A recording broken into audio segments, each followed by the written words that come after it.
सत्तेमध्ये असूनही अजितदादांच्या घटनेचं सत्य 21व्या दिवशी समोर आणू शकत नाही, ही शोकांतिका आहे असं रुपाली पाटलांनी म्हटले।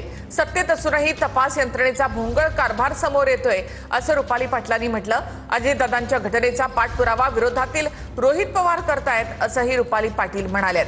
तातडीनं तपास यंत्रणा कार्यरत करून पारदर्शक तपास पुरावे महाराष्ट्राच्या समोर ठेवावेत अशी मागणी रुपाली पाटलांनी केली आहे।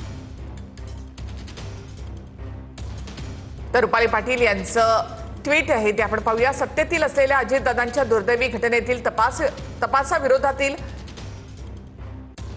तपासाविरोधातील आमदार रोहित पवार करतायत। अनेक संशय प्रश्न उपस्थित केले आहेत।